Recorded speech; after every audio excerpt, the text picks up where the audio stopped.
안녕하세요. 저는 30대 후반, 이제는 법적으로나 심리적으로 완벽한 자유를 되찾은 돌싱입니다. 사람들은 이혼이라는 단어에 을의 동정어린 시선을 보내곤 하지만 제게 지난 4년의 결혼 생활은 숨조차 마음대로 쉴 수 없었던 지옥과도 같았습니다.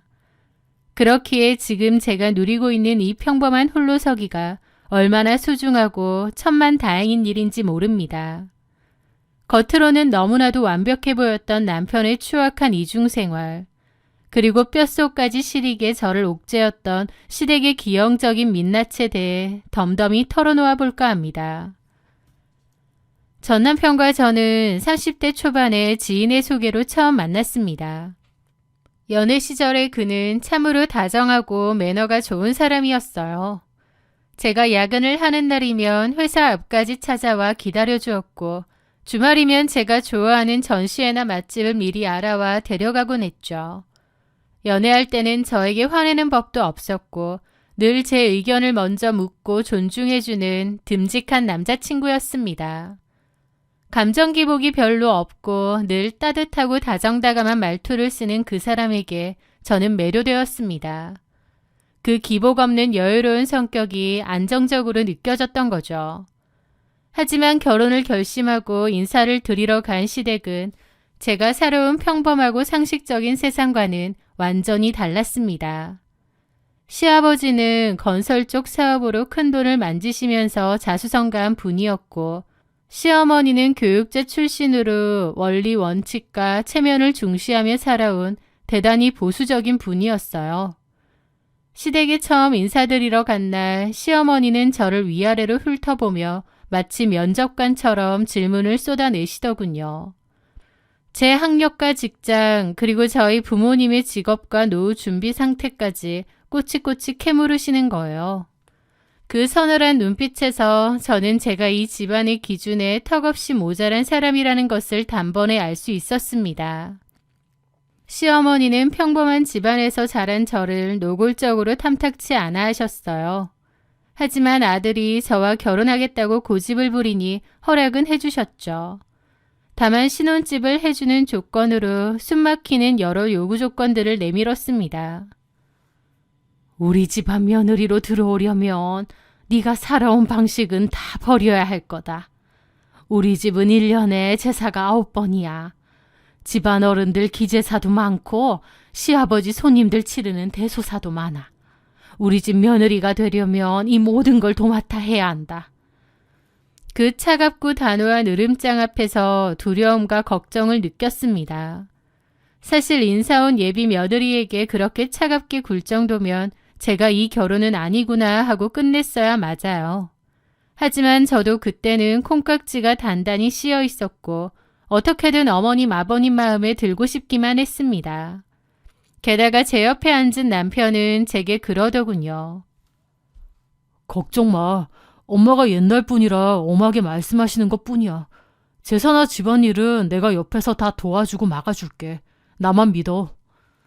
그때의 남편을 너무 많이 사랑했던 저는 저를 노골적으로 싫어하시는 시부모님을 보고도 헤어지고 싶은 마음이 눈꼽만치도 없었습니다. 그래서 남편이 하는 말을 그냥 무조건 다 믿었던 것 같아요. 그렇게 저는 그 가혹한 조건들을 모두 수락해버렸습니다. 사랑의 힘으로 다 극복할 수 있을 거라고 착각했고 나만 잘하면 될 줄 알았거든요. 하지만 막상 결혼이라는 뚜껑을 열고 현실에 부딪혀보니 제 생각 이상으로 너무너무 힘들고 버겁더군요. 그리고 제가 그토록 믿었던 듬직한 남편의 실상은 너무나도 달랐고요. 남편은 겉보기에는 아주 번듯한 사업가였습니다. 하지만 실상은 본인 스스로의 능력으로는 아무것도 이룬 것이 없는, 특히 시아버지의 도움이 없으면 스스로는 아무것도 할 수 없는 속빈 강정일 뿐이었습니다. 사장 명함을 파고 운영하는 회사는 시아버지가 차려준 곳이었는데요. 그냥 시아버지가 사장 자리에 앉혀준 것뿐이지 업계에 대한 전문 지식도 사업을 이끌어갈 경영 능력도 없었습니다. 사실상 시아버지가 실질적인 대표고 남편은 그냥 바지사장 같은 거였어요. 들어보면 학창 시절부터 시부모님이 남편에게 공부도 엄청 시켰다고 했고 비싼 유학에 할 수 있는 건 다 해준 것 같은데 그 정도의 공부 뒷바라지를 했음에도 남편은 공부도 못하고 잘하는 게 하나도 없었다고 하더라고요. 대학도 거의 꽂아주다시피 들어갔다고 하고요. 그런데 본인 능력이 없고 머리가 좋지 않다 보니 대학 졸업하고도 할 수 있는 게 별로 없었던 모양이었습니다. 결국 시아버지가 사업체를 만들어준 거고 사장 자리에 앉힌 거였어요. 그리고 인맥으로 꽂아준 몇몇 거래처로 유지하고 있는 거였고요. 한마디로 시아버지가 없으면 남편은 아무것도 할 수 없는 꼭두각시 같은 사람이었던 거죠. 저는 연애 때 남편의 성격이 서글서글 여유롭다고 생각했는데 막상 눈에 씌인 콩깍지가 벗겨지고 보니 그건 여유로운 게 아니더라고요. 그냥 대책 없고 책임감 없고 생각 없는 쪽에 가까웠던 겁니다. 본인이 인생에서 뭔가를 책임져서 해본 적이 없고 다 하라는 대로만 줏대 없이 살다 보니 어떤 강단도 자신감도 없이 대충대충 그때그때 살아온 사람이었던 거예요. 치열한 고민이나 삶의 역경이 없으니 겉으로는 다 좋아 보이고 여유로워 보이고 그랬던 거죠. 말만 사업한다는 거지. 그것도 시부모님이 매달 돈도 다 내주고 남편은 성인이 됐고 결혼도 했지만 인격적으로는 전혀 독립이 안 된 상황이었던 겁니다. 그럼에도 불구하고 남편은 겉멋은 또 잔뜩 들어있었습니다. 사장 체면을 지켜야 한다며 비싼 외식과 골프를 즐겼죠. 옷도 비싼 것만 입고 취향도 고급이었고요. 우리가 살고 있는 신혼집부터 본인 사업체의 운영자금, 직원들 월급, 심지어 본인이 매달 펑펑 쓰는 품위 유지비와 카드값까지 그 모든 것은 전부 시부모님의 주머니에서 나오는 돈이었습니다. 상황이 이렇다 보니 남편은 절대적인 파파보이였습니다. 돈줄인 부모님의 심기를 조금이라도 거슬리면 큰일 나는 사람이었죠. 그래서 부당한 요구 앞에서도 입을 떼지 못했고 그저 모른 척하는 회피형 인간이었습니다. 그리고 그러한 남편의 행동은 고스란히 저의 불행으로 이어졌어요. 결혼 생활은 저에게 끔찍한 악몽이었습니다. 첫 1년은 정신적인 고통의 연속이었습니다. 시어머니는 틈만 나면 저를 본가로 불러들여 모진 질책과 폭언을 쏟아내셨거든요. 제 딴에는 그럼에도 잘하려고 했지만 제가 뭘 어쩌든 어머님은 모든 게 다 마음에 안 드신 눈치였죠. 과일 깎는 모양새가 마음에 들지 않는다고 갑자기 타박을 하시거나 시아버지께 인사를 드리는 목소리가 작다는 등 아주 작고 사소한 일조차 시어머니는 저를 나무라고 비난하셨어요. 가정교육을 어떻게 받았길래 그 모양이냐. 근본 없는 집안에서 자란 티를 낸다며 제 친정 부모님까지 들먹이는 말들에 저는 화장실에 숨어 소리 없이 눈물을 삼켜야 했습니다. 남편에게 말하면 너무 상처받지 말고 한 귀로 듣고 한 귀로 흘려버려. 어쩔 수 없잖아. 자기가 좀 참아줘. 이런 식이었습니다. 제 얘기를 진심으로 귀담아 듣고 같이 고민하거나 미안해하는 게 아니라 그냥 그때그때 대충 들어주는 척하면서 그래 하고 넘어가는 게 전부인 겁니다. 그게 결혼하고 나니까 보이더라고요. 저의 힘듦은 남편에게 남일이었다는 것을요. 그저 남편은 제가 자기처럼 아무 소리 안 하고 시부모님 심기 건들지 않고 희생하기를 바랬습니다. 내가 이 결혼을 왜 했지? 라는 생각을 참 많이 했던 것 같아요. 결혼 2년 차에 접어들면서부터는 본격적인 노동의 굴레가 시작되었습니다. 시어머니가 경고했던 1년에 9번의 제사는 상상을 초월하는 고역이었어요. 시댁은 제사상에 올라가는 모든 음식을 손수 만들어야 했는데요. 제가 오기 전에는 일하시는 분들이 만들었지만 결혼하고 나니 오롯이 저의 몫이 되었습니다. 제사 며칠 전부터 무거운 장바구니를 들고 시장을 돌아야 했고 제사 전날이면 하루 종일 허리 한번 펴지 못하고 전을 붙이고 나무를 묻혀야만 했습니다. 그 전에 도와주시던 분이 있다고 했는데 일부러 그러시는 건지 결혼 후에는 절대 안 부르시더라고요. 명절이나 제사 때마다 시댁의 친척들은 거실에 둘러앉아 과일을 먹으며 담소를 나눴지만 저는 부엌에 갇혀 끊임없이 설거지를 하고 음식을 날라야만 했습니다.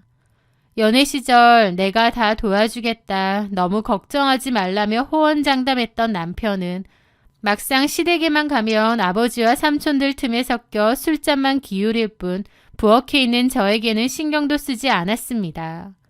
오히려 시어머니의 매서운 눈초리를 두려워하며 일부러라도 저를 안 보려고 했던 것 같아요. 시부모님은 자기 아들한테 드리는 돈은 괜찮지만 며느리인 저에게 드리는 돈은 아깝다고 생각하시는 것 같았습니다. 그래서 어떻게든 저에게 본전을 뽑으려고 하시는 느낌마저 들었어요. 그러면서 시어머니의 요구는 시간이 갈수록 도를 넘어섰죠.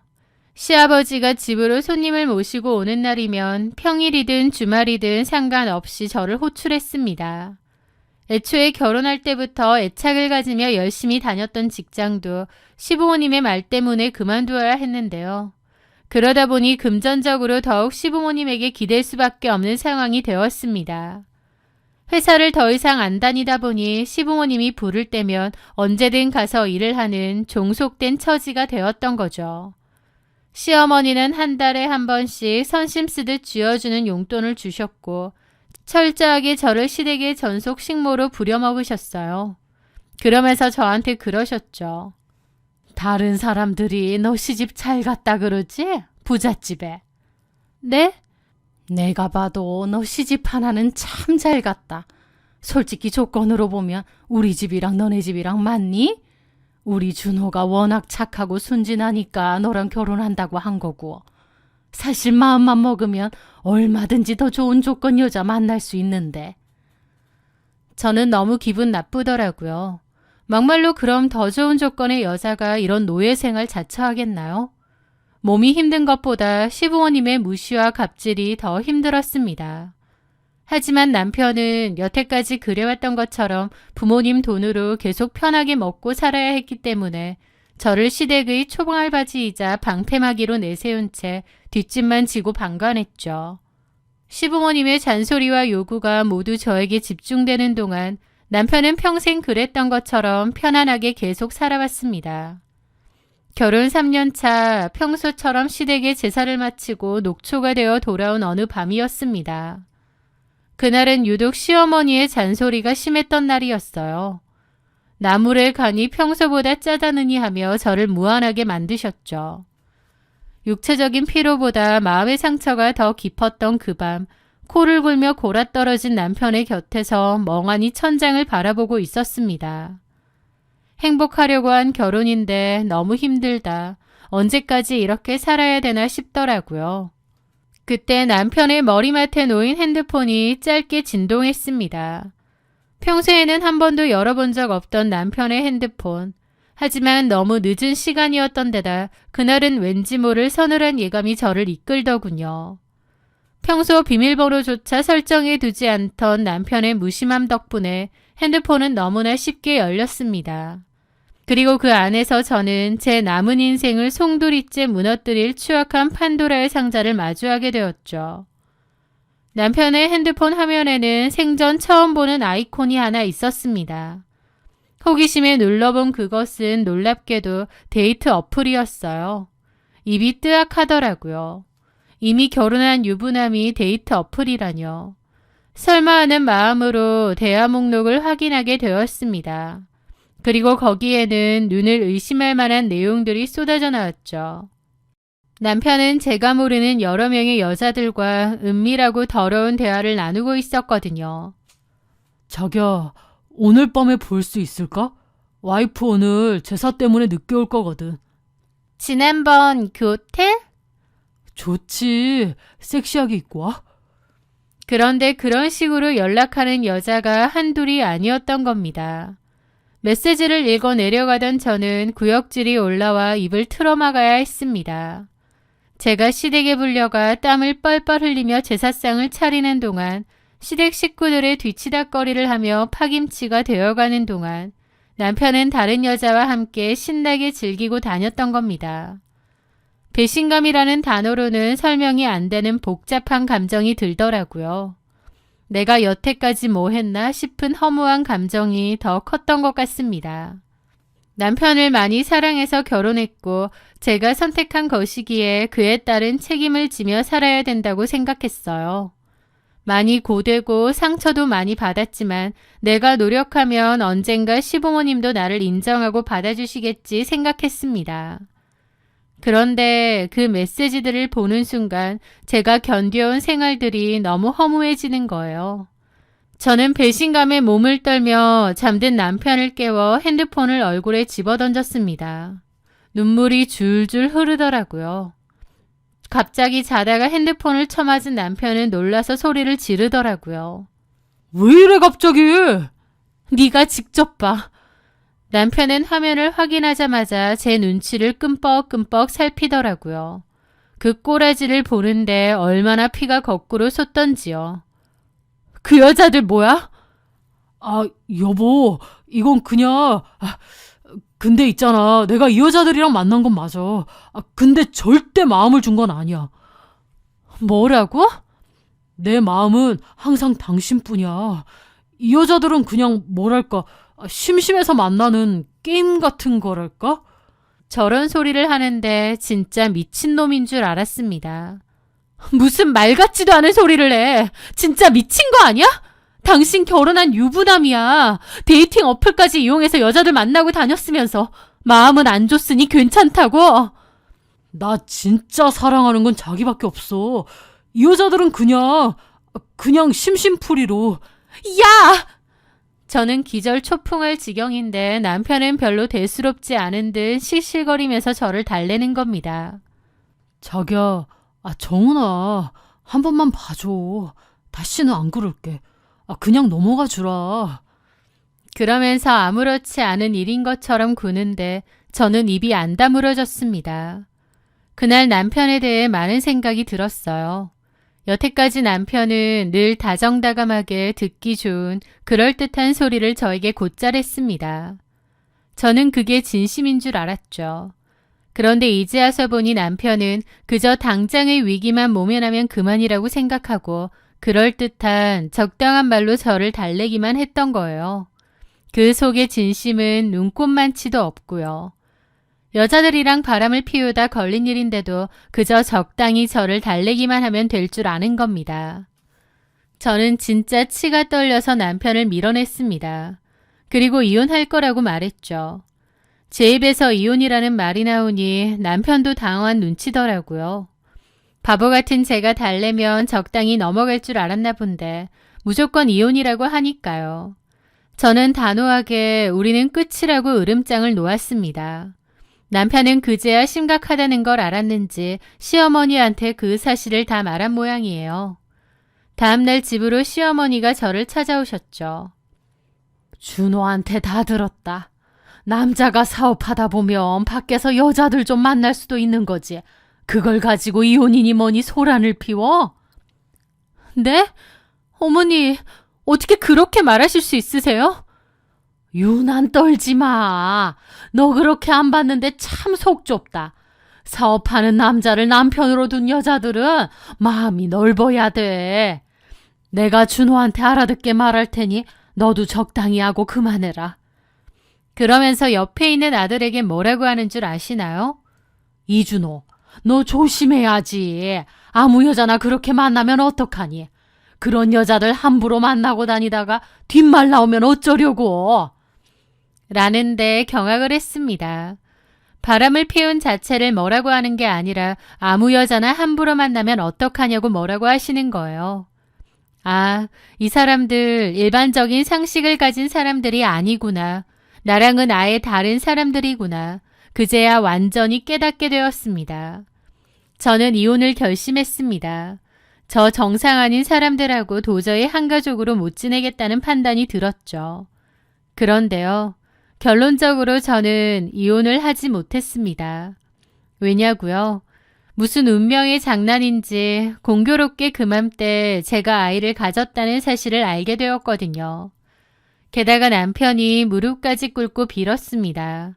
다시는 그런 짓 안 할 테니 한 번만 봐달라고 진심으로 반성했다고요. 저는 임신이든 뭐든 그래도 이혼을 하겠다고 강경하게 나갔는데 시부모님까지도 너네 일에 더 이상 간섭 안 할 테니 니들끼리 살라며 그러니까 이혼만은 하지 말라고 하시더라고요. 뱃속에 생긴 아이와 눈물까지 흘리며 사과를 하는 남편의 모습, 게다가 시부모님도 아무 간섭을 안 하겠다는 약속, 정상적이지 않은 가족들이라는 걸 알면서도 마음이 흔들렸던 저는 결국 남편을 용서해주게 되었습니다. 저에게도 이혼이라는 건 너무 큰일이었기에 어쩌면 변명을 찾고 있었는지도 모르겠네요. 아니라는 걸 알았을 때 단호히 끝냈어야 했는데 용기가 부족했고요. 그렇게 저는 뱃속의 아이 때문이라는 핑계로 이혼을 하지 않았고 여전히 그 집안의 며느리로 남아있게 되었습니다. 초반 몇 달은 그래도 괜찮았어요. 시부모님은 정말 약속대로 저에게 간섭하지 않았고 부르는 일도 거의 없었습니다. 남편도 수상한 짓 없이 굴었고요. 비록 내 마음의 상처는 남았지만 아이도 있고 시부모님의 압박도 사라졌으니 어쩌면 차라리 잘된 걸지도 모른다고 정신승리를 했습니다. 그런데 그로부터 몇 달 후 저에게는 더 기막힌 일이 찾아왔습니다. 시아버지가 운동 중에 고관절을 크게 다치셨고 거동이 불편해졌는데요. 갑자기 시어머니가 그 일을 계기로 합가를 하자고 일방적으로 통보하셨거든요. 분명 이혼만 하지 말아달라, 그러면 더 이상 너네에게 어떤 요구도 하지 않겠다라고 약속하신 지 몇 달도 안 돼서 바로 말을 바꾸시더라고요. 시아버지가 다쳐서 수발들 사람이 필요하니 어쩔 수 없지 않냐면서요. 시아버지 수발들 사람이 필요하니 너희가 들어와 사는 게 당연해. 거절하며 지금 사는 신혼집도 당장 뺄 거고 준호 사업자금줄도 모조리 끊어버릴 거다. 일방적인 행동에 기가 막혔는데 그 와중에 남편은 제 의사는 묻지도 않은 채 냉큼 그렇게 하겠다고 했습니다. 하루아침에 말을 바꾼 시어머니와 남편은 아이 핑계를 대며 이대로 합가해서 시부모님과 같이 살자고 하더라고요. 남편은 여전히 제가 희생하며 살아주길 바랬습니다. 저만 참으면 된다고 말하고 있었죠. 뱃속에서 점차 커가는 아이, 당장 합가를 하자고 압박하는 시부모님과 남일인 양 모른 채 하는 남편. 그때 저는 정상적인 사고도 잘 안 되고 벗어날 수 없는 깊은 동굴 안에 갇힌 기분마저 들었습니다. 그런데 그런 저에게 그 사건이 생겼어요. 시부모님의 계속되는 합가 요구에 지쳐있던 어느 날 저는 장을 보기 위해 백화점 식품관을 찾았습니다. 이렇게 사는 게 맞는지, 뭘 어떻게 해야 하는지 여러 생각들로 인해 걸어다니면서도 멍할 때가 많았죠. 그런데 정말 놀랍게도 그런 제 앞에 뜬금없이 남편이 보였습니다. 어떤 여자와 쇼핑백을 들고 다정하게 다니는 남편의 모습. 두 사람은 누가 봐도 보통 사이가 아니었습니다. 저는 그 모습을 보고 너무 큰 충격을 받았어요. 그래서 남편을 급하게 쫓아갔는데 실수로 에스컬레이터 발을 헛디게 되었습니다. 에스컬레이터 밑으로 굴러떨어진 저는 엄청난 충격과 함께 사람들의 웅성대는 소리를 들으며 눈을 감았습니다. 눈을 떠보니 병원이었고 뱃속의 아이는 유산이 되었어요. 제 잘못으로 허무하게 사라져버린 아이에게 너무 큰 슬픔과 미안함이 들었습니다. 떠나보낸 아이에게는 정말 미안한 말이지만 유산이 되었다는 것을 알게 되고 한켠으로는 이제 그냥 끝낼 수 있겠구나 라는 생각이 드는 거예요. 아이에게 미안함과 죄책감도 들면서 동시에 더 이상 아이가 없기 때문에 이혼을 망설일 것도 없다는 생각이 들었던 거죠. 저는 그때 모든 미련 없이 남편과 끝내자는 결심을 했습니다. 그리고 저는 겉으로는 시부모님께 합가를 하겠다고 했어요. 그 전까지 정리할 시간을 달라고 하면서요. 사실은 합가가 아니라 이혼을 할 생각이었고 시간을 벌기 위해서였습니다. 그리고 조용히 뒤에서 심부름 센터를 알아보고 변호사 사무실 상담도 다니면서 이혼을 준비했습니다. 남편의 외도에 관한 증거를 확보하고 그 충격으로 인해 제가 유산한 것에 대한 위자료까지 다 받아낼 작정이었죠. 겉으론 티내지 않으면서 속으론 이를 갈면서 철저히 준비했습니다. 남편이 겉과 속이 다르게 행동한 것처럼 저도 똑같이 했죠. 남편의 뒷조사 결과 남편이 만나는 여자는 데이팅 어플로 만난 여자 중 하나 같았는데요. 일회성 만남은 아니었습니다. 이미 오랫동안 만남을 이어온 것 같더라고요. 그렇게 모든 이혼에 관한 준비가 끝났을 때였습니다. 그날은 시부모님이 집으로 오라고 한 날이었죠. 저는 아침에 준비를 하다 말고 잠깐 나가서 상간녀에게 전화를 걸었습니다. 여보세요? 최수인 씨죠? 네, 누구세요? 이준호 아내입니다. 네? 이준호 아내라고요. 이준호 누군지 몰라요? 그 여자는 당황한 듯 말이 없더라고요. 내 남편이랑 요즘 만나고 다니죠. 내 남편 사랑하나요? 그 여자는 아무 대답이 없었습니다. 그쪽 상대로 상간소송 준비 끝냈거든요. 집과 직장으로 소장 보낼 생각이에요. 네? 저기 잠시만요. 소장을 어디다 보낸다고요?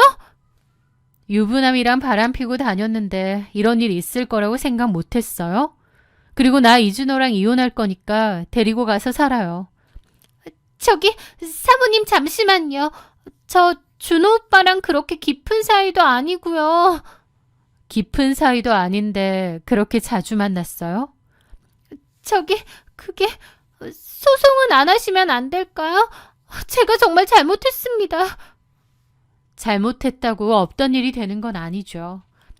그러면 집에다 보내지 마세요. 직장도 안 돼요. 차라리 직접 주시면 안 되나요? 그 말에 저는 코웃음을 쳤습니다.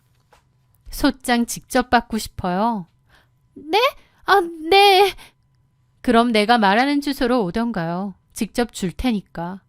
어디로? 주소는 문자 찍어줄 테니까 1시까지 와요. 안 오면 바로 직장이랑 집으로 보낼 거니까. 그렇게 저는 전화를 끊고 집으로 왔습니다. 출발하자. 어머님 아버님 기다리실 테니. 그런데 남편 폰으로 전화가 울리더라고요. 제 눈치를 힐끗 보는 것 보니 그 상간녀가 남편에게 전화를 한 모양이었죠. 뭐야? 받아봐. 아니야, 스팸이야, 스팸. 그러면서 남편은 거절을 누르더라고요. 제 앞에서 상간녀 전화를 받기는 그랬겠죠. 그렇게 저와 남편은 시댁으로 갔습니다. 아버님은 침대에 누워 계시고 어머님이 저희를 맞이하시더라고요. 오자마자 저한테 그러는 겁니다. 왔니? 어서 들어와서 앞치마 입고 점심 준비해라. 이제 곧 합가할 건데 준비는 하고 있니? 네, 어머님. 그런데 그 전에 드릴 말씀이 있어서요. 아버지 배고파셔. 얼른 밥부터 차려. 아니요. 이 얘기를 하는 게 먼저일 것 같아요. 제가 단호하게 나오자 남편은 당황했고 어머님도 어이없다는 표정을 짓더라고요. 드릴 말씀 있습니다. 이 얘기 먼저 들어주셔야 될 것 같아요. 저는 그렇게 말하고 거실에 가서 앉았습니다. 갑자기 왜 그래 자기야? 저는 남편 말을 무시했습니다. 어머님은 어이가 없다는 듯 와서 앉더라고요. 뭔데? 저는 준비해온 이혼 서류를 꺼냈습니다. 저 이혼하려고요. 뭐야, 참나. 저번에도 이혼한다고 난리더니 너 무슨 이혼이 옆집 개 이름인 줄 아니? 그때 그 일은 없던 일로 하기로 한 거 아니니? 그랬죠. 그런데 아직도 바람을 피우는 거랑은 다른 얘기죠. 뭐? 남편도 당황하더라고요. 야, 이준호, 너 최수인이라는 여자랑 지금도 만나지? 그게 뭔 소리야? 나 누군지도 몰라. 아, 누군지도 모르는 여자랑 뻔질나게 호텔 드나들었구나. 선물도 사주고 그 여자 집도 데려다주고. 이름은 좀 외우지 그랬어. 저는 사진을 꺼내서 테이블 위에 올려두었습니다. 아니, 이게 다 뭐야? 너 뒷조사라도 했니? 네, 해야죠. 이혼할 건데 이 정도도 안 하나요? 그때 마침 초인종이 울렸습니다.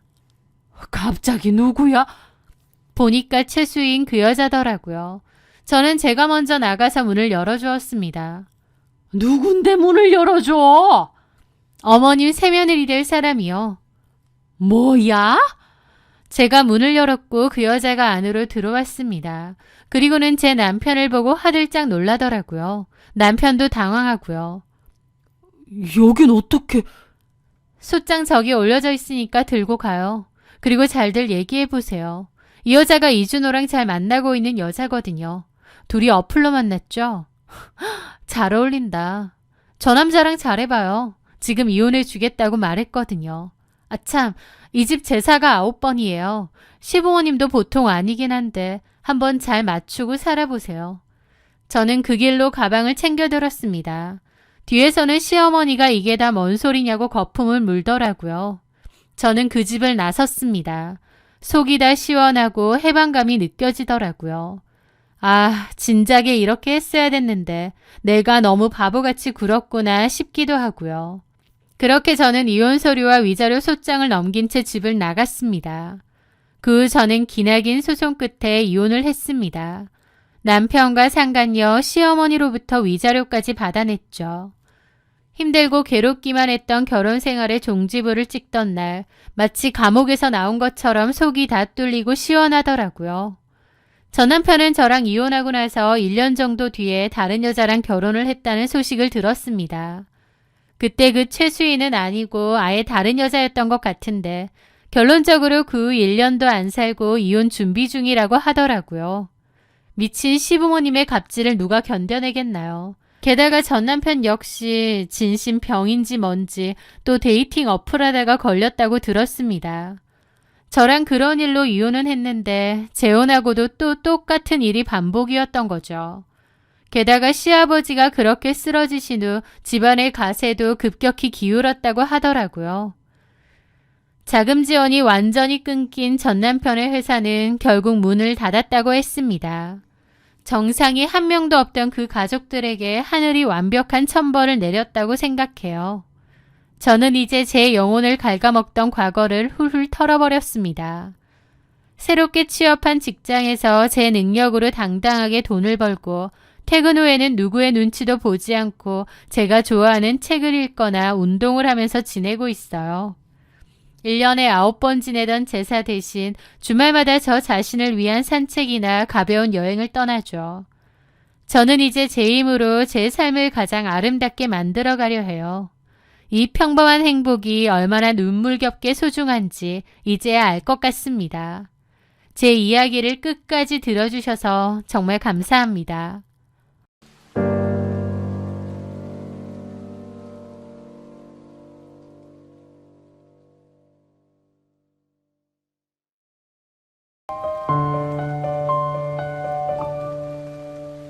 안녕하세요.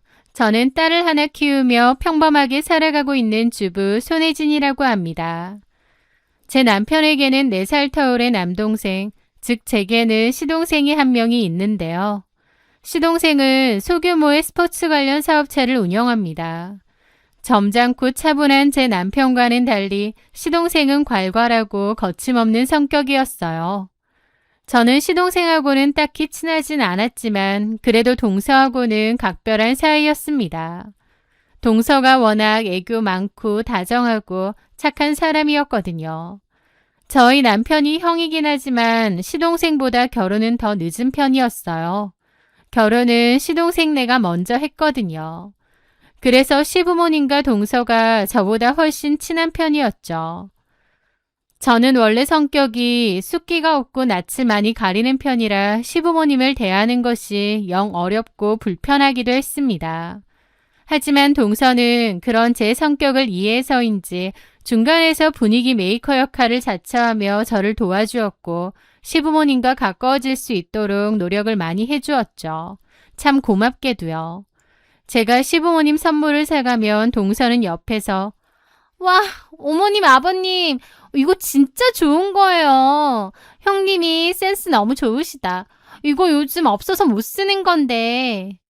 라며 과장스럽게 분위기를 띄워주었습니다. 명절 때 부엌에서 전부치고 음식을 장만할 때도 마찬가지였습니다. 같이 준비를 하면서도 형님이 다 준비하시고 저는 옆에서 거들기만 했어요. 형님 손맛이 정말 좋으시더라고요. 라며 언제나 모든 공을 저에게 돌려주었습니다. 제가 시부모님과 잘 친해질 수 있도록 또 시부모님이 저를 좋게 봐줄 수 있도록 물심양면으로 배려해 준 것이었죠. 성격도 너무 좋고 싹싹하고 저도 그런 동서가 참 좋더라고요. 저는 저희 남편에게도 시동생은 진짜 결혼 잘한 거다. 동서같이 저렇게 예쁘고 착하고 싹싹한 여자가 어디 있느냐 라고 종종 칭찬을 하기도 했습니다.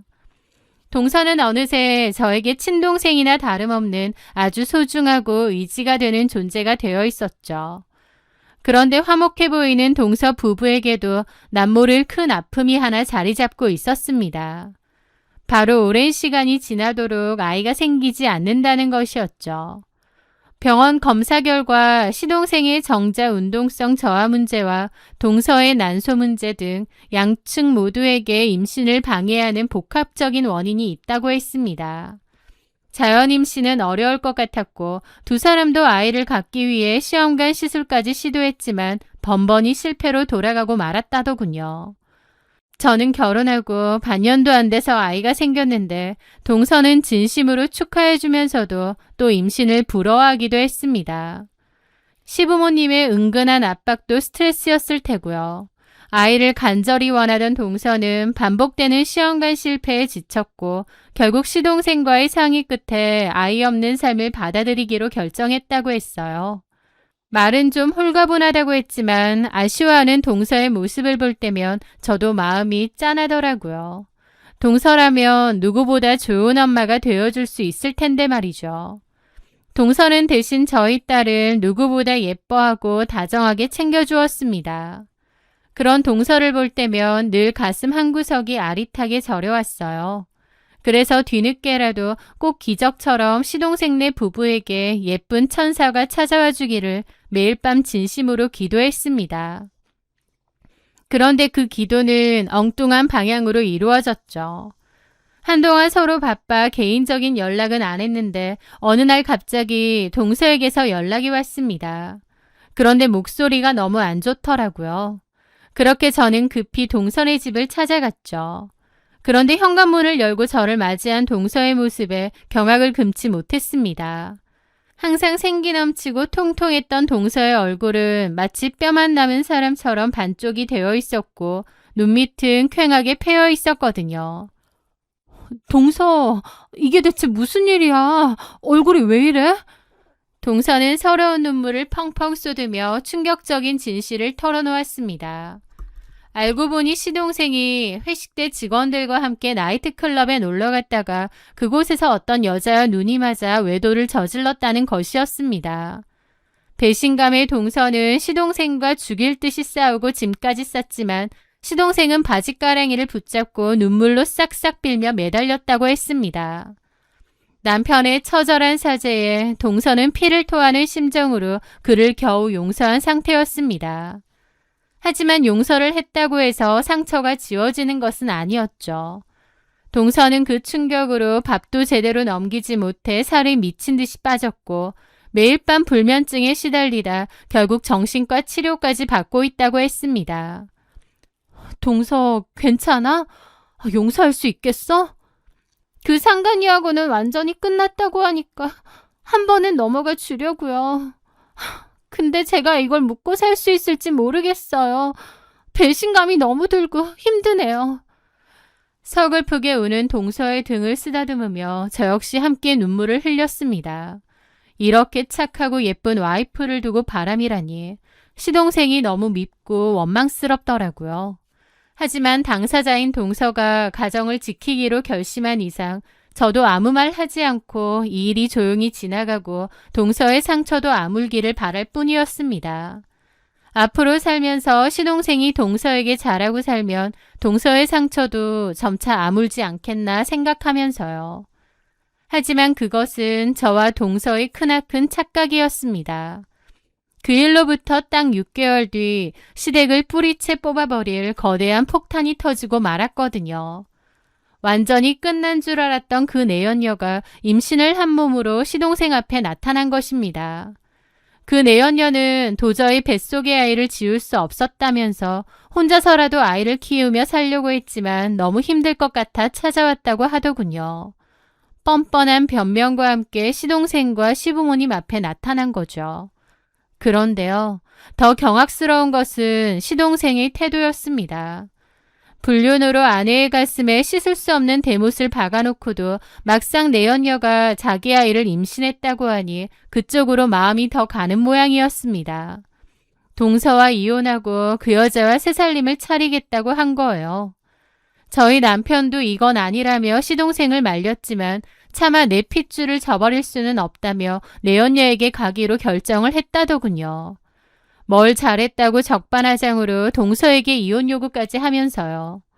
그러면서 동서에게 이혼을 해주지 않으면 자기는 내연녀와 따로 나가서 아이 키우며 살겠다고 했습니다. 인간의 탈을 쓰고는 할 수 없는 짓거리였죠. 저희 남편도 시동생에게 뭐라고 하고 정신 차리라고 했지만 내연녀에게 푹 빠진 시동생은 자기 형 말도 들으려 하지 않더라고요.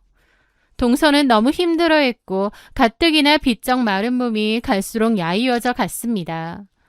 저만큼은 동서의 편이 되어 어떻게든 동서를 지켜주려 했지만 제가 무슨 힘이 있겠나요? 게다가 시부모님마저 철저히 동서를 배신했죠. 시부모님은 상가 건물을 소유한 상당한 알부자셨는데 저한테는 딸 하나밖에 없다 보니 내심 아들 손자를 몹시 기다리시던 눈치였습니다. 그런데 내연녀가 뱃속의 아이가 아들이라고 하자 시부모님은 핏줄을 외면할 수 없다는 핑계를 대며 며느리인 동서를 철저히 외면하고 이혼을 종용했거든요. 위자료를 챙겨줄 테니 나가라며 이혼을 종용하는 그 잔인한 모습에 제가 더 배신감이 느껴지더라고요. 가장 믿었던 남편과 시부모님에게 철저하게 외면받은 동서는 결국 위자료와 재산 분할을 받아내는 조건으로 합의이혼 도장에 지장을 찍었습니다. 그리고 그 길로 미련 없이 시댁과의 인연을 끊고 떠나버렸죠. 동서가 떠나던 날 저는 그녀를 안고 한참을 미안하다며 울었습니다. 미안해, 동서. 형님이 뭐가 미안해요. 제 남편이 바람핀 거고 시부모님이 이혼해달라고 한 건데. 저는 괜찮아요. 이게 제 팔자인가 보죠. 도련님, 분명히 후회할 거야. 동서 같은 아내를 버린 벌 분명 받을 거고. 괜찮아요. 이제 다 끝났는데요, 뭐. 저도 보란 듯이 잘 살 거예요. 그래, 동서. 잘 생각했어. 보란 듯이 정말 잘 살아. 고마워요, 형님. 형님도 늘 건강하세요. 저희 한 번씩 연락해요. 동서는 오히려 저를 위로해주며 씩씩하게 돌아섰습니다. 저는 너무 마음이 아팠는데 동서가 떠나자마자 그 철면피 같은 내연녀가 떡하니 둘째 며느리 자리를 들어차고 앉았습니다. 제 눈에는 너무 얄밉고 눈에 가시였죠. 그리고 얼마 후 그 내연녀는 보란듯이 아들을 출산했습니다. 시부모님은 둘째 아들 부부가 불륜이라는 과거가 있다는 걸 내심 찜찜해 하시면서도 또 새로 태어난 아이에게는 껌뻑 죽으며 어쩔 줄을 몰라 하셨어요. 저희 집에도 딸 하나뿐이다 보니 귀한 손자라며 얼마나 좋아하시던지요. 시부모님의 사랑은 온통 그쪽으로 쏠렸죠. 내연녀는 특유의 여우 같은 애교와 가식으로 시부모님의 혼까지 쏙 빼놓기 시작했습니다. 게다가 저희 남편도 시동생이 동서와 이혼을 생각할 때는 뜯어말렸지만 막상 그 여자와 결혼을 하고 나니 이젠 어쩔 수 없다 생각하는지 가족으로 금방 받아들이더라고요. 저는 그것도 배신감이 느껴졌죠. 시동생은 사업이 잘 돼서 돈을 잘 벌었는데 마치 처음부터 부잣집 사모님인 것 마냥 행세하면서 돈도 펑펑 잘 쓰고 다니더라고요. 솔직히 제 눈에는 그런 것도 다 안 이뻐 보였습니다. 어쩜 저렇게 뻔뻔하지? 내연녀 주제? 그 생각밖에 안 들었죠. 이 가족들이 전부 저 여자를 둘째 며느리로 받아들였지만 저 혼자만큼은 절대 그러지 않겠다고 마음을 먹었습니다. 그렇게 저는 내연녀를 인간 취급조차 하지 않았죠. 명절이나 가족 행사에서 마주칠 때마다 그녀가 건네는 인사를 철저히 무시했습니다. 말도 섞지 않겠다 생각했고 당연히 동서라는 호칭은 입 밖에도 내지 않았어요. 그렇게 부르기 싫고 그런 여자와 동서지간인 것도 싫었거든요. 처음엔 저한테도 형님 알랑방구를 꼈지만 제가 적대시한다는 걸 알자 그 여자도 저를 경계하며 이간질을 일삼더라고요. 시동생에게도 제 욕을 하고 시부모님에게도 은근하게 제 뒷담을 하면서요. 시동생은 사업을 하다 보니 저희 집보다 여유가 많았는데 자기 집이 돈이 많으니 부러워서 저러는 거다. 손윗사람답지 않게 동생네를 시샘하고 질투하는 게 무섭다고 하면서요. 그런 소리를 전해 들은 저는 어처구니가 없었죠. 시부모님도 이제는 그냥 가족으로 인정하라며 저한테 한 소리 하셨지만 저 혼자서는 꿋꿋이 그런 내연녀를 가족으로 받아들이지 않겠다는 일념으로 모른 채 했습니다. 그 내연녀가 제 뒷담도 열심히 한 덕분에 시동생네와 저희 부부 사이도 많이 소원해졌고 시부모님도 저한테 융통성 없다고 사람이 너무 꼿꼿한 척 굴면 안 되는 거라는 말씀도 하셨어요. 나중엔 남편도 그냥저냥 적당히 지내자고 했죠. 하지만 저는 뭐라고 하든 그 여자를 절대 동서로 인정할 마음이 없었습니다. 그게 약이 올랐는지 그 여자는 나중엔 온 가족이 모인 자리에서 대놓고 제게 시비를 걸더라고요. 형님은 왜 맨날 그렇게 뚱하고 표정이 어두우신 거예요? 친정에 무슨 우환이라도 있으신가? 형님, 표정 좀 푸세요. 어머님, 아버님도 형님 표정 어둡다고 걱정하고 그러시던데요? 아주버님과 시부모님이 계신 자리에서 대놓고 저를 비아냥거리는 태도에 저는 헛웃음을 쳤습니다. 그리고는 똑바로 그녀의 눈을 쳐다보며 맞받아쳤죠. 무슨 소리예요? 나 웃음 많은데. 근데 전에는 시댁 오면 웃을 일이 참 많았는데 요즘은 도무지 웃을 일이 없고 인상만 찌푸려지네. 왜 그럴까? 상종하기 싫은 사람이 자꾸 눈에 띄어서 그런가? 제 서늘한 한마디에 내연녀의 얼굴은 똥 씹은 표정이 되더라고요. 시부모님은 왜들 그러냐며 저희를 말렸고 시동생마저도 제가 마음에 안 드는지 노려보더라고요. 저는 그러든가 말든가 콧방귀 끼고 말았습니다. 그 뒤로 내연녀도 저를 투명인간 취급했고 저희는 아무런 대화도 하지 않았어요. 저는 오히려 좋았죠. 말 섞기 싫었는데 자꾸 말 거는 게 귀찮았던 참이니까요. 내연녀가 시부모님을 자기 편으로 열심히 만든 덕에 시댁에 가면 저는 남편하고 얘기하는 거 말고는 조용히 있었습니다. 내연녀는 저 보란 듯이 더 시부모님하고 친한 척하고 난리부르스를 치더라고요. 제 자존심에 그리고 전 동서에 대한 정이 있는데 내연녀랑 시시덕거리고 싶진 않았으니까요. 그런데 그 무렵 저는 그 오만하고 뻔뻔한 내연녀를 한 방에 나락으로 떨어뜨릴 기막힌 사건과 마주하게 됩니다. 그날은 시어머니의 칠순을 앞둔 어느 주말이었습니다. 온 가족이 시댁 본가에 모여 생신상을 준비하고 있었죠.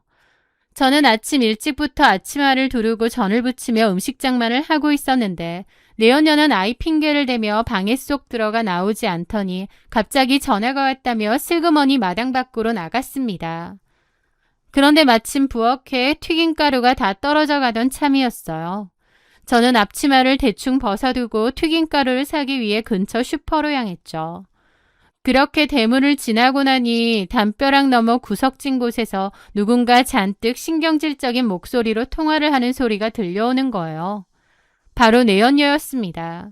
평소 시부모님 앞에서 콧소리를 내가며 사근사근하게 굴던 목소리와는 180도 다른 독이 바짝 오른 살벌한 목소리였죠. 저는 무심코 발걸음을 멈추고 담벼락 뒤에 숨어 그녀의 통화 내용에 귀를 기울였습니다. 내가 돈 보내줬잖아. 그만 좀 해. 애 책임지기 싫다고 도망칠 땐 언제고 이제 와서 협박질이야? 내가 보내준 돈으로는 부족해? 자꾸 이런 식으로 협박하면 나도 가만 안 있어. 순간 제 귀를 의심했습니다. 애 책임지기 싫다고 도망칠 땐 언제고 내가 보내준 돈. 내연녀의 대화를 엿듣는 순간 경악하고 말았죠. 사실 저는 그 여자가 낳은 아기를 볼 때마다 마음속 한구석에서 지울 수 없는 찜찜함을 느끼고 있었습니다. 저희 시동생은 이목구비가 굉장히 뚜렷하고 짙은 편이었고 내연녀 역시 성형을 한 것 같긴 했지만 어쨌든 눈, 코, 입이 크고 피부가 하얀 편이었습니다. 그런데 태어난 아기는 두 사람 중 그 누구의 얼굴도 닮지 않았더라고요. 피부는 까무잡잡했고 눈은 아주 작고 가로로 찢어진 듯한 형태였으니까요. 흔히들 갓난아기 얼굴은 하루가 다르게 변한다고 하지만 100일이 지나고 돌이 다 되어가도록 아기는 시동생과 내연녀의 특징이 없는 모습이었습니다. 게다가 전 동서와의 사이에서 아이가 없었던 이유가 전 동서의 문제도 있지만 시동생의 문제도 있었거든요. 그런데 이렇게 쉽게 아이가 생긴다는 것도 사실 석연치 않았죠. 그저 혼자만의 의심으로 치부하고 넘겼는데 방금 전 내연녀의 통화 내용과 겹쳐지며 하나의 명확한 결론을 가리키고 있는 거예요. 아기가 시동생의 친자식이 아니구나라는 것을요. 내연녀는 진짜 애아빠가 임신 사실을 알고 도망치자 시동생에게 거짓말을 한 것이 틀림없었습니다. 게다가 지금 통화 내용을 들어보니 그 진짜의 아빠라는 인간이 협박을 하고 있고 내연녀는 그 입을 막기 위해 시동생의 재산을 뒤로 빼돌리는 것 같았죠. 가슴이 미친 듯이 뛰기 시작했습니다. 당장이라도 시댁으로 가 말하고 싶었지만 심증만 있을 뿐 물증이 없었어요. 제가 증거도 없이 폭로를 한다면 저 여자는 눈물 콧물 짜며 부인하면서 오히려 저를 질투에 눈이 멀어 집안의 분란을 일으키는 것으로 몰아세울 것이 뻔했습니다. 저는 일단 슈퍼에서 튀김가루를 사서 아무 일도 없었던 것처럼 돌아왔습니다. 내연녀는 좀 전까지 목청 높이며 통화할 땐 언제고 아무 일도 없었던 양 하하호호 시부모님 옆에서 알랑방구를 끼고 있더라고요. 그리고 그날 밤 저녁 식사를 마치고 가족들이 거실에서 과일을 먹고 있을 때 아기가 칭얼거리기 시작했습니다. 평소에 저는 그러든가 말든가 신경도 안 썼지만 그날은 다가가 달래주는 척을 했어요. 시부모님도 첫째가 웬일이냐 하시더라고요. 그리고 저는 내연녀가 잠시 화장실을 간 틈을 타 아이가 물고 있던 공갈 젖꼭지를 재빨리 빼서 제 주머니 속에 챙겼죠. 아기는 젖꼭지가 없어지자 크게 울음을 터뜨렸고 저는 당황한 척하며 어머 공갈 젖꼭지가 어디로 떨어졌지? 소파 밑으로 들어갔나? 라며 둘러댔습니다. 내연녀는 짜증을 내며 가방에서 새 젖꼭지를 가져와 아기에게 물렸죠. 그렇게 1단계 미션을 성공한 저는 시동생이 화장실에서 씻고 나온 직후를 노렸습니다. 세면대에 놓여있던 시동생의 칫솔을 슬쩍 비닐 지퍼백에 담아 제 가방 깊숙한 곳에 숨겼죠. 시댁에서 집으로 돌아오는데 심장이 떨려 잠을 이루지 못했습니다. 그리고 평일이 밝자마자 그 두 가지로 친자확인 검사를 의뢰했죠. 결과가 나오기까지 며칠 동안 피가 마르는 듯 했습니다. 그리고 며칠 뒤 검사 결과지를 받아든 저는 종이에 선명하게 찍힌 붉은 글씨를 보고 소름이 쫙 돋더라고요. 친생자 관계가 성립하지 아니함. 제 예상이 맞았습니다. 내연녀는 다른 남자의 아이를 가졌음에도 뻔뻔하게 시동생을 속여 사기 결혼을 감행한 것이 확실했죠. 저는 이 엄청난 폭탄을 쥐고 먼저 전 동서를 찾아갔습니다. 이혼 후 한동안 힘들어하던 동서는 작은 디저트 카페를 차려 자신만의 삶을 씩씩하게 꾸려나가고 있었어요. 오랜만에 저를 만난 동서는 환하게 웃으며 반겨주었지만 제가 가방에서 꺼낸 친자확인 검사 결과지를 보는 순간 경악으로 얼어붙고 말았죠. 형님, 이게 대체 뭐예요? 아기가 그 인간 핏줄이 아니라고요? 결과지를 든 동서의 손이 파르르 떨렸습니다. 저는 동서에게 지난 주말 시댁에서 내연녀의 통화를 엿들은 일부터 시작해 몰래 공갈 젖꼭지와 칫솔을 훔쳐 검사를 의뢰한 과정까지 전부 털어놓았습니다. 내가 이 결과지 들고 당장 시댁으로 쳐들어가서 터뜨릴까 싶어. 그럼 한바탕 난리가 날 텐데. 동서 피눈물 흘리게 만든 거 생각하면 난리 정도야 뭐. 동서는 잠시 고민하더니 고개를 젓더라고요. 아니에요, 형님.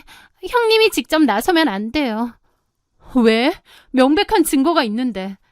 형님이 이 결과지 들이밀면 그 여자는 남의 유전자 검사를 불법으로 몰래 했다느니 형님이 시기해서 일을 꾸몄다느니 엉뚱한 쪽으로 물고 늘어질 게 뻔해요. 형님만 곤란하게 만들고 싶지 않아요. 동서의 말은 냉정하고 이성적이었습니다. 그럼 이걸 어떻게 하지? 이대로 모른 척 덮어둘 수는 없잖아. 제가 얘기할게요. 어차피 저는 그 집안이랑 완벽하게 남남이 된 사람이에요. 난리가 나도 잃을 것도 없고요. 동서는 저까지 덩달아 시댁 식구들과 불편해질까봐 본인이 터트리겠다고 했습니다. 동서의 눈빛에는 그동안의 억울함과 분노가 고스란히 담겨 있었죠. 그렇게 며칠 뒤 동서는 시동생에게 전화를 건 모양이었습니다. 시동생은 이혼한 전처의 전화에 당황하면서도 전화를 받았고 동서는 담담하게 말했죠. 내가 아무리 생각해도 이렇게 이혼한 게 너무 분하고 억울해서 흥신소 써서 그 여자 뒷조사를 좀 해봤거든. 뭐? 너 지금 다 끝마당에 무슨 분탕질이야? 참나, 내가 말 안 해주면 당신이야말로 애먼짓하고 살 뻔한 줄이나 알아. 그 여자가 나은애 얼굴 한번 자세히 들여다봐. 당신 얼굴 조금이라도 닮았는지. 뭐라고? 너 뭔 소리 하는 거야? 그 여자한테 다른 남자가 있었던 것 같은데 어디 한번 확인해보라 이 말이야. 시동생이 어이없다는 듯 욕설을 내뱉자 동서는 코웃음 치며 마지막 쐐기를 박았다고 했습니다. 믿기 싫으면 믿지 마. 근데 나 같으면 그 아이 친자 검사부터 해보겠어. 그리고 당신 명의 통장이랑 장부도 샅샅이 뒤져보고. 나중에 남의 새끼 키우면서 전 재산 다 털리고 피눈물이나 흘리지 마. 동서는 할 말만 남긴 채 전화를 뚝 끊어버렸다고 했습니다. 시동생은 말도 안 된다며 열불을 냈지만 동서가 던진 의혹의 씨앗은 마음속 가장 깊고 어두운 곳에 제대로 꽂혔나 보더라고요. 사실 시동생 본인도 아이가 클수록 자신을 전혀 닮지 않았다는 생각에 내심 찜찜함을 느끼고 있었기 때문이죠. 게다가 내연녀가 친정부모님 병원비나 친척들 핑계를 대며 이래저래 돈을 요구했던 일들도 떠오르기 시작한 모양이었고요. 결국 시동생은 아기가 자는 사이 머리카락을 뽑아 몰래 친자 확인 검사를 접수한 모양이었습니다. 시동생이 몰래 의뢰했던 아이의 유전자 검사 결과는 당연하게도 친생자 관계가 성립하지 아니함이었습니다. 그리고 내연녀가 수개월에 걸쳐 야금야금 돈을 빼돌리고 있었다는 것도 알게 되었죠. 시동생은 곧바로 사설 탐장을 고용해 내연녀의 뒷조사까지 철저하게 파헤쳤습니다. 내연녀는 시동생과 처음 만났을 당시 미술을 전공하고 휴학 중인 대학원생이라고 소개했습니다. 하지만 진짜 과거는 유흥업소 출신의 여종업원이었습니다. 그리고 그 아이의 진짜 친부는 내연녀가 일하던 업소에서 함께 일하던 웨이터였고요. 진짜 애아빠인 웨이터가 아이를 책임지지 않자 나이트클럽에서 만나 불륜관계를 이어오던 시동생을 속여 결혼을 감행했던 모양이었습니다. 조강지처를 내쫓고 들어온 여자가 남의 핏줄을 자기 핏줄로 속인 것도 모자라 돈까지 야금야금 빼돌리고 있었다는 충격적인 진실. 그제야 자신의 어리석음을 직면한 시동생은 분통이 터졌겠지만 이미 늦었죠. 술에 잔뜩 취해 눈이 뒤집힌 시동생은 내연녀와 큰 싸움이 있었고 집안의 집기들을 닥치는 대로 집어던지며 난투극을 벌였다고 했습니다. 모든 것이 다 탄로난 그 내연녀는 시동생이 난리치는 그 자리에서 경찰을 부른 뒤 시동생을 폭행죄로 고소해버렸습니다. 시동생 역시 내연녀와 진짜 애아빠를 상대로 고소하며 맞불을 놓았고요. 뒤늦게 이 모든 기막힌 진실을 알게 된 시부모님은 충격에 뒷목을 잡고 쓰러지셨죠. 그렇게 혼인신고서의 잉크가 채 마르기도 전에 시동생네는 경찰서와 법원을 들락거리며 진흙탕 싸움을 벌였습니다. 가족이 서로 고소를 당하고 난리가 나는 바람에 제 남편 역시 덩달아 변호사 사무실을 쫓아다니며 며칠 동안 골머리를 앓아야 했고요. 어느 날 저녁 파김치가 되어 퇴근한 남편이 소파에 주저앉아 씩씩거리며 푸념을 늘어놓았습니다. 아니, 세상에 뭐 그런 독사 같은 년이 다 있는지. 정수저 미친놈도 그래. 어떻게 저런 꽃뱀한테 홀려서 남의 키우고 돈까지 야금야금 털려? 재수씨같이 착한 여자 내쫓고 들인 여자가 고작 저런 사기꾼이라니. 우리 집안이 어쩌다 이 꼴이 됐는지. 저는 남편의 면전에 대고 말했죠. 어쩌다 이 꼴이 되긴. 어머님 아버님 다 동조해서 동서 이혼시키려 하고 당신도 그냥 그 여자 받아들였잖아. 다 자초한 거지 뭐. 그 말에 남편은 변명을 늘어놓더라고요. 아니, 다 큰 동생이 결정하는 건데 내가 뭐라고 해 그럼. 지가 그렇게 하겠다고 결정했는데 내가 말린다고 말려줘? 그래도 그렇지. 그런 여자를 동생 하나로 받아들이는 건 괜찮아? 하긴 뭐 도련님도 그나물에 그 밥이긴 하지. 조강지쳐 버리고 그런 여자 선택했을 때 이런 일 날 줄 알았어. 핏줄 타령하면서 동서한테 이혼하라고 한 아버님 어머님도 똑같고. 누굴 원망해. 도련님이 바람 안 폈으면 이런 일도 없었어. 평소 같았으며 시댁흉을 본다며 펄쩍 뛰었을 남편도 이번만큼은 동생과 부모님의 크나큰 과오를 변명할 길이 없는지 반박도 못하고 입을 꾹 다물더라고요. 온갖 난리를 겪은 시동생은 그제야 뼈저린 후회를 하면서 전 동서에게 전화를 걸어 구질구질하게 굴었다고 하더라고요. 하지만 전 동서는 한치의 흔들림도 없이 그런 시동생을 쳐냈다고 했죠. 조강지처를 내쫓고 사기꾼 내연녀에게 영혼까지 털린 시동생과 그런 아들의 불륜을 묵인했다가 골머리를 앓은 시부모님. 내연녀와의 끝없는 소송전 속에서 금전적 피해와 수치심에 한동안 꽤나 고통을 받았죠. 저는 그런 시동생과 시부모님을 보며 그럴 줄 알았다며 고개를 가로저었고요. 저와 동서는 비록 더 이상 동서 관계는 아니지만 그래도 친한 언니 동생 사이로 잘 지내고 있습니다. 이제 저에게는 참 아끼는 동생이 되었죠. 그리고 얼마 전 동서에게도 좋은 일이 있었습니다. 내년 봄쯤에 재혼을 하게 될 것 같다고 쑥스럽게 웃으며 소식을 전해주었거든요. 동서가 만나는 남자는 성실하고 좋은 사람인 것 같아서 저도 마음이 놓였고 새로운 출발을 누구보다 기쁜 마음으로 응원하고 있습니다. 착하고 선하게 살아온 동서가 과거의 아픔을 모두 잊고 행복하기만을 온 마음을 다해 축복하려 하네요. 저의 사연은 여기까지입니다. 사연 들어주셔서 감사합니다.